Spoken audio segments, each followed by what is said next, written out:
Bom dia, meu amado, nesta manhã de sábado em que Deus nos abençoa com uma chuva suave, que sobre o seu coração também se derrame a graça de Deus, a paz do Senhor Jesus, que vem do perdão dos nossos pecados, que vem de lançar sobre ele toda a ansiedade.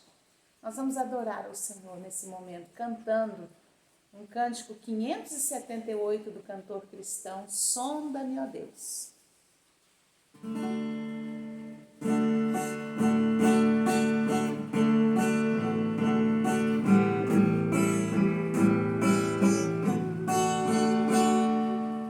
Sonda-me, ó Deus, pois vês meu coração.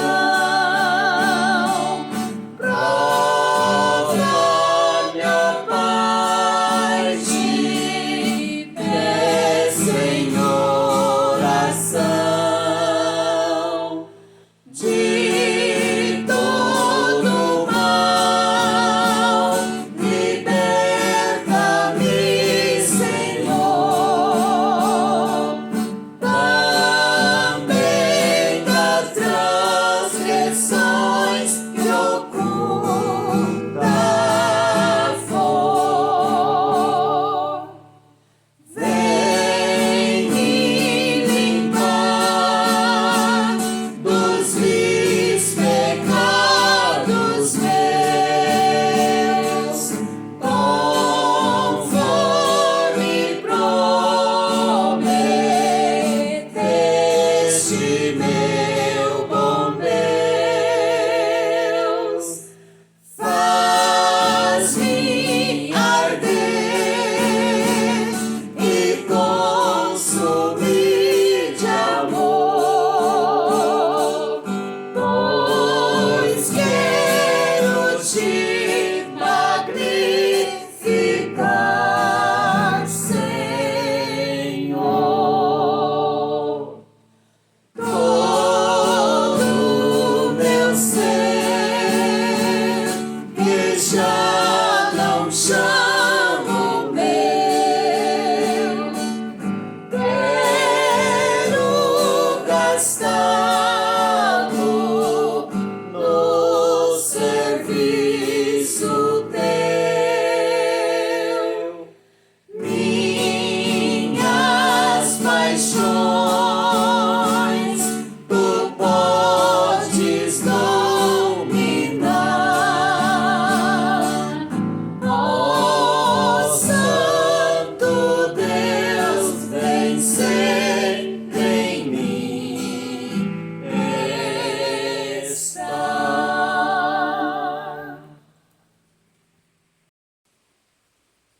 Vamos ao estudo das bem-aventuranças, continuar o estudo das bem-aventuranças em Mateus, capítulo 5, versículo 3 em diante. Nós vamos reler rapidamente a primeira parte que já estudamos e estamos estudando bem-aventurados limpos de coração, mas vamos rever rapidinho, pegando o fio da meada. Bem-aventurados humildes de espírito, porque deles é o reino dos céus. Sem haver humildade, ninguém vai fazer parte do reino dos céus. Nós precisamos saber que somos pobres de espírito e precisamos de um Salvador. Ninguém vai fazer parte do reino dos céus pela religião, pelo esforço, pela caridade. Nada disso tem condições de nos dar entrada no reino dos céus. A salvação é em Jesus, no sacrifício dele. Versículo 4. Bem-aventurados que choram, porque serão consolados. O choro faz parte da vida cristã, é necessário para o arrependimento. O arrependimento tem que ser verdadeiro, com choro, com um sentimento de reconhecer que nós erramos, que nós pecamos e nos voltamos para o nosso Salvador e ele nos consola. Bem-aventurados os mansos, porque herdarão a terra. Não há espaço para rebeldia naquele que segue Jesus. Mansidão é se submeter ao Eterno, ao Criador, ao Deus Supremo e ao plano de salvação que é em seu Filho Jesus. Bem-aventurados que têm fome e sede de justiça, porque serão fartos. As pessoas correm atrás de muitas coisas, de ficar rico. Elas correm atrás de divertimento. Cada um tem um escape na vida. Corre atrás de algo para preencher, né, para amenizar o vazio, a dor do coração. Alguns vão para as drogas, para as bebidas, vão correr atrás de muitas coisas. Mas a Bíblia diz que quem tem fome e sede de justiça será farto. O Senhor nos convida a ir a Ele para nos fartar. Depois nós vemos bem-aventurados misericordiosos, porque alcançarão misericórdia. O Senhor Jesus uma vez disse para alguém que ele perdoou: quem é muito perdoado, muito ama. Então, quando nós temos consciência do quanto precisamos do perdão de Deus, isso nos facilita também a perdoar, a ter misericórdia. Aquela pessoa que não perdoa. Ah, não consigo. Bobagem.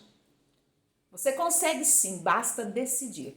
Quando você tem consciência do quanto foi perdoado, do quanto você precisa do perdão de Deus. Isso vai te dar coragem, força para perdoar, porque nenhum pecado é maior do que o seu, querido, diante de Deus. Então, agora vamos para o versículo 8.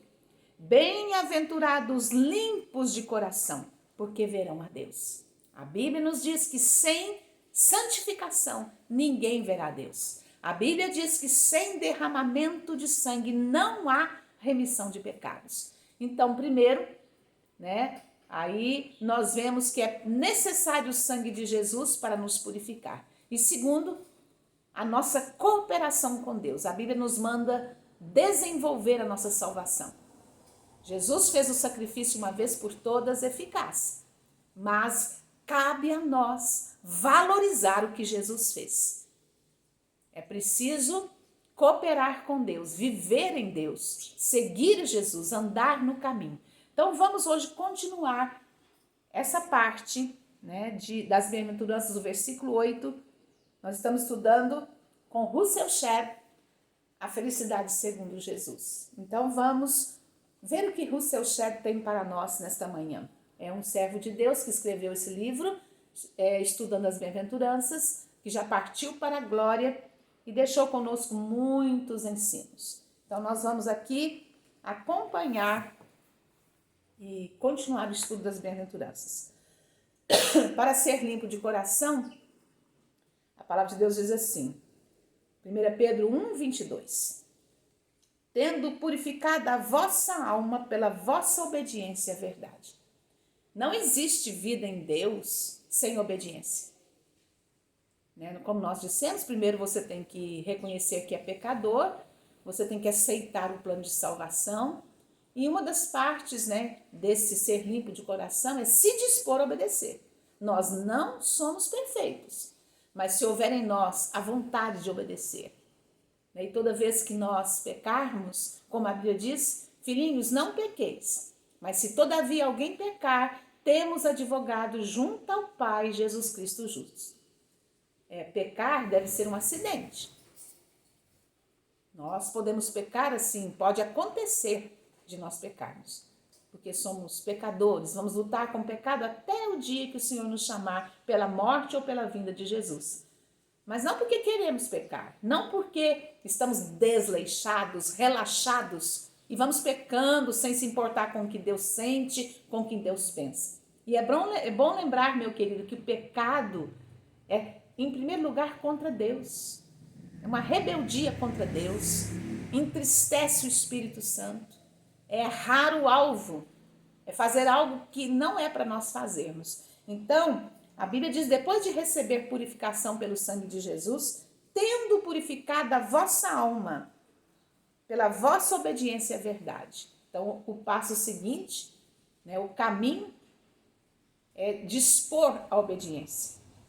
É um texto, esse texto de 1 Pedro 1:22, é um texto que centraliza o assunto da pureza da alma e do coração, em escutar e obedecer aos mandamentos do Senhor. Uma pessoa quando começa a se desviar, né? Nós já citamos aqui uma das pregações, o que John Piper diz, que ninguém se desvia de Deus, ninguém deixa Deus porque, Deus me decepcionou, mas pelo contrário, ao analisar a apostasia de muitas pessoas,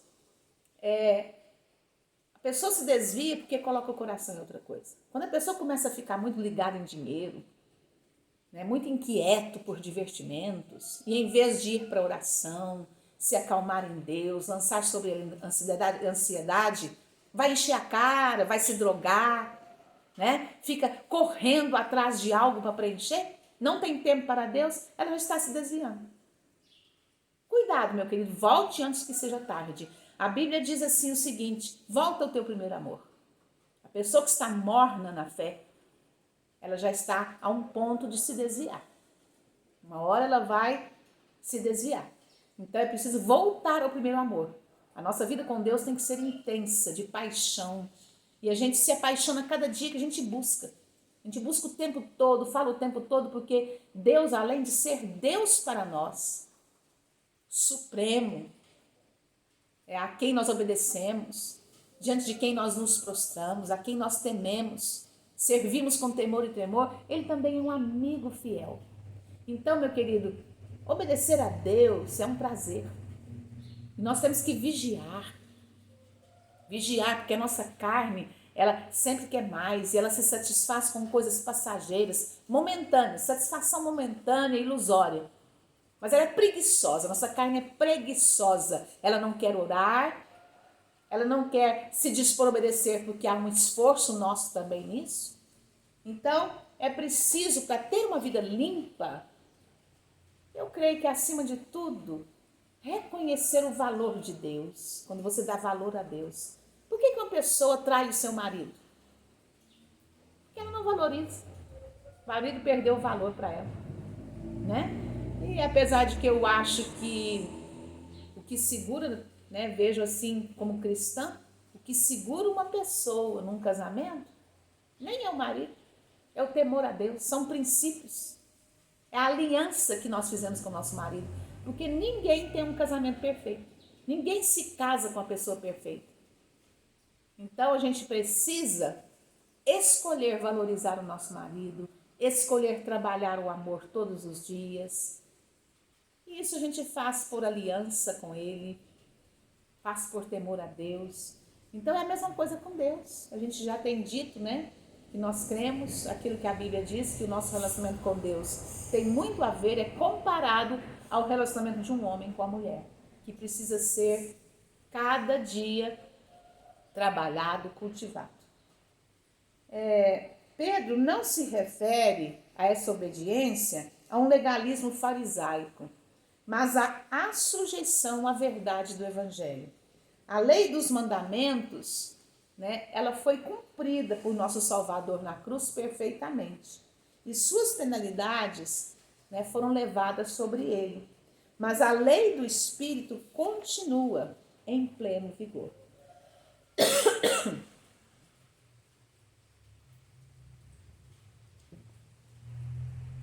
Paulo escreveu aos Gálatas que nem a circuncisão, nem a incircuncisão tem valor algum, mas a fé que atua pelo amor. A circuncisão era uma lei que os judeus tinham que cumprir, um pacto, uma aliança, né? Mas para o cristão isso não é necessário mais, porque a circuncisão foi substituída. Em vez de rasgar um órgão, né, como os judeus rasgavam o prepúcio, era rasgado ao 8º dia, a criança era circuncidada. A Bíblia prometeu que um dia nosso coração seria circuncidado.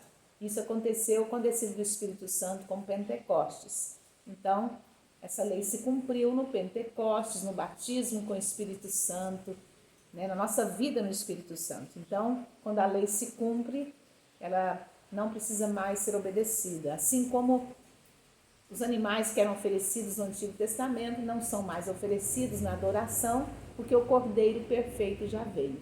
Então a lei tem que ser interpretada com muito temor, né, no contexto geral da Bíblia, mas a lei continua Continua na sua interpretação para ser obedecida. A obediência resulta de um desejo maior pela vontade de Deus do que pela nossa própria vontade.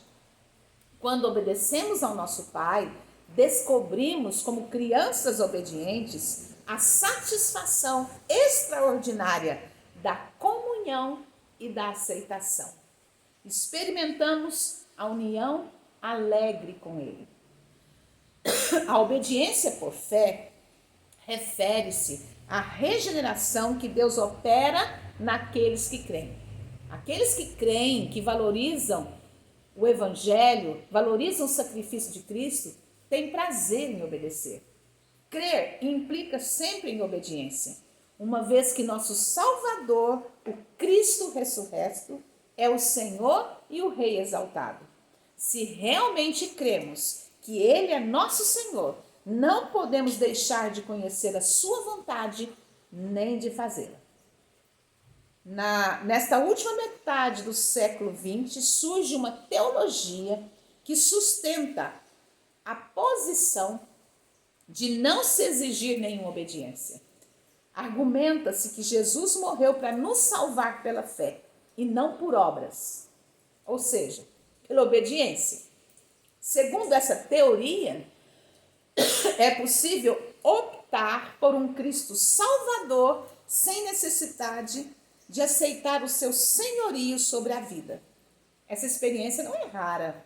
Muitos testemunham que experimentaram uma nova vida em Cristo sem ênfase alguma na obediência. Descrever a experiência da conversão em duas etapas, optando pelo senhorio de Jesus Cristo somente depois de aceitá-lo apenas como Salvador, não tem respaldo bíblico. Essa maneira popular de descrever uma mudança na conversão, seguida por uma nova experiência de submissão a Cristo como Senhor da vida, parece ser uma acomodação à carnalidade. De modo completamente contrário à doutrina bíblica, há quem gostaria de receber Jesus como simples amigo, para semelhante candidato à vida eterna. A pergunta fundamental seria: qual é o mínimo que tenho que fazer para herdar o reino de Deus? As pessoas querem fazer o mínimo. É a situação do jovem rico que procurou Jesus para saber que mais lhe faltava para ser salvo e herdar a glória eterna, e descobriu que o Senhor exige muito mais do que o jovem pensava. A graça salvadora realmente é gratuita, mas o preço é altíssimo, conforme ilustrou Jesus, contando a parábola do comerciante de pérolas, que deveria vender tudo quanto tinha, pois de outra forma nunca adquiriria a pérola de grande valor. Não existe a possibilidade de alguém resolver tornar-se cristão e ao mesmo tempo rejeitar os plenos direitos que Cristo tem sobre a sua vida. Ainda que exista uma teologia que apresente a carnalidade como opção para o cristão, a verdade é que para se converter é necessário que a pessoa entregue ao Senhor Jesus os direitos sobre a sua vida. Meu querido, quando nós resolvemos aceitar a Jesus, que nos encontra, Ele vai ao nosso encontro atrás de nós, nós entregamos nossa vida para que Ele seja não apenas nosso Salvador, mas nosso Senhor. E a Bíblia, ela deixa claramente, o apóstolo Pedro fala sobre isso, que Ele nos compra com um preço de sangue. Ele paga por nós pertencemos a Ele.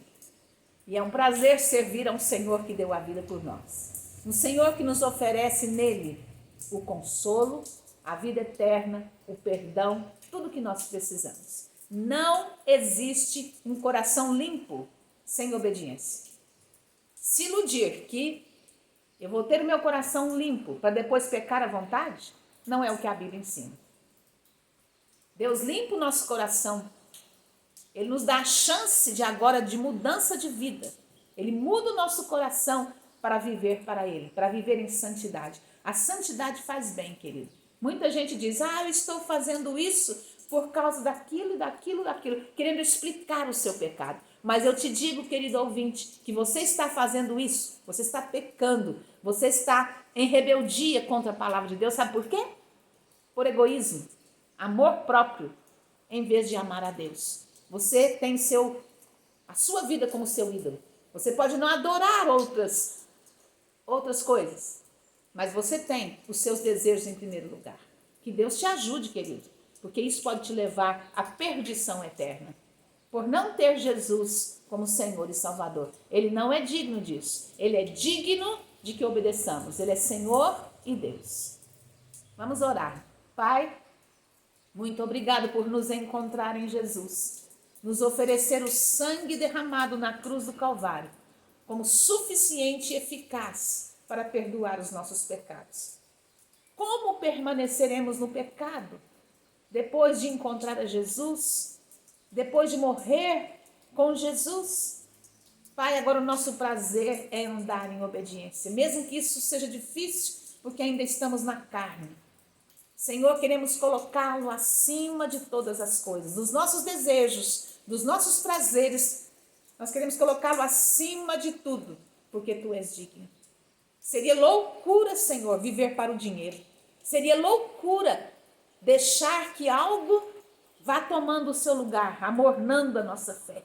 Todos os dias, Senhor, queremos negar a nós mesmos para servir ao Senhor, porque em Ti temos o reino de grande valor, como uma pérola, como um tesouro que vale a pena deixar tudo mais. Obrigado por nos dar essa limpeza necessária para ver o reino dos céus. Em nome de Jesus.